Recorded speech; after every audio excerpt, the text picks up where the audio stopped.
At Arizona State University, we're bringing world-class education from our globally acclaimed faculty to you. Ranked #1 in innovation for 10 consecutive years and #2 among public universities for employability, ASU isn't just ahead of the curve, it's creating new paths to success. Earn your degree from the nation's most innovative university. Online, that's a degree better. Explore more than 300 undergraduate, graduate, and certificate programs at asuonline.asu.edu. All right. Welcome back, everybody, to another deep dive. We're going to get into a game from Friday, October 26th, 2024. Ooh, very recent. It is the Cincinnati Bearcats versus the Colorado Buffaloes. This was a Big 12 matchup.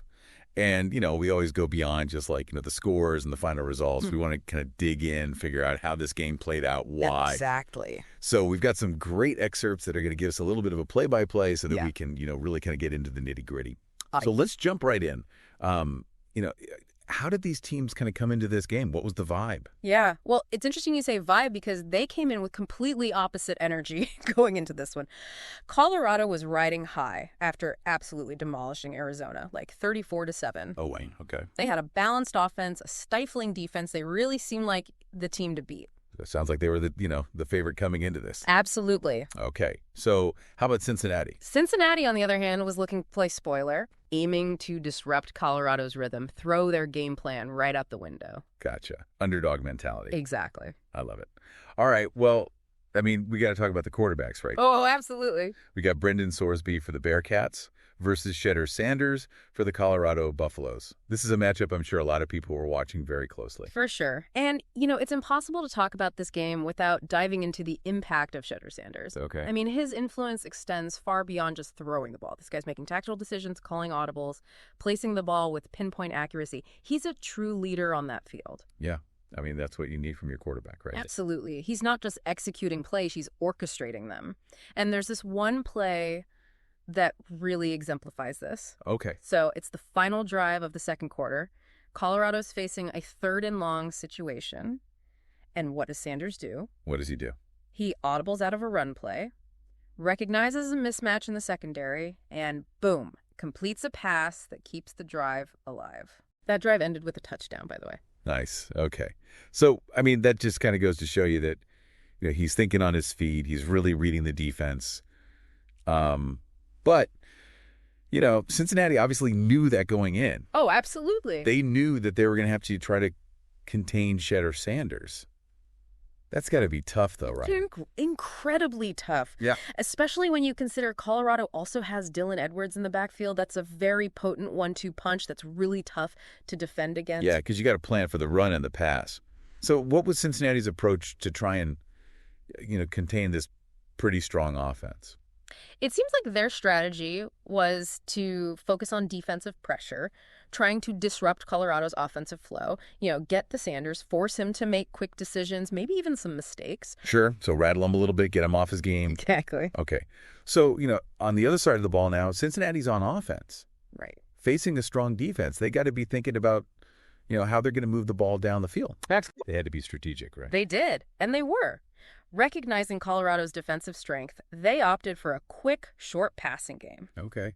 Interesting. It's a smart approach. It minimizes risk, allows them to probe for weaknesses in Colorado's secondary, try to get those first downs, maintain possession. Yeah, I like that. It's like a little, death by 1,000 cuts type of approach. Exactly. And a key player in this approach was receiver LeJonte Wester. Okay.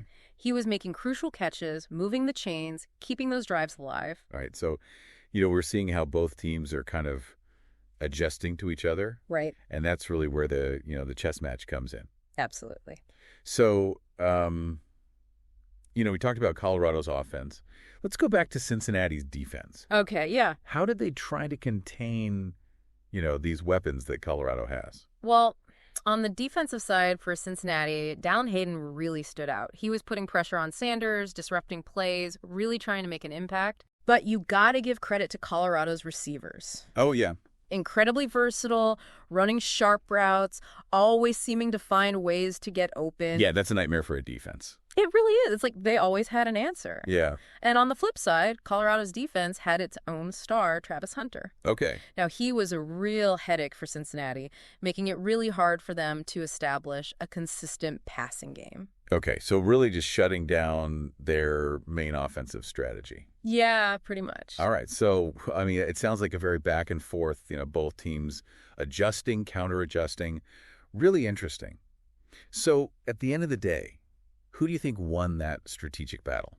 Well, while both teams played hard, I'd say Colorado's versatility, especially on offense, really won the day. They were able to put pressure on Sorsby, disrupt Cincinnati's key plays. Okay, so it sounds like even though, we don't even need to talk about the final score. Yeah. I think the takeaway here is really how these teams approach the game. So what do you think, each team took away from this game?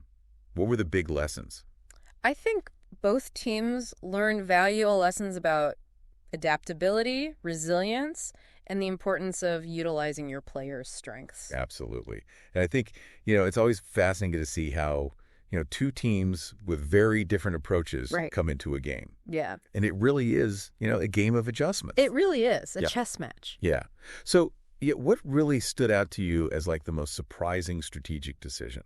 Honestly, the way both coaches adapted their game plans throughout the match was fascinating to watch. Yeah, I mean, it's almost like they're, responding to each other in real time. Right, exactly. That's what I love about football. All right. So, folks, if you really want to see, how these strategies played out, check out the highlights for this game. Yeah, I agree. I mean, it's like watching a chess match on the field. It is. But until next time, I think the big takeaway here is every game's a chance to learn something. So keep learning, keep watching, and we'll see you on the next deep dive. Thanks, everybody. Thanks for having me.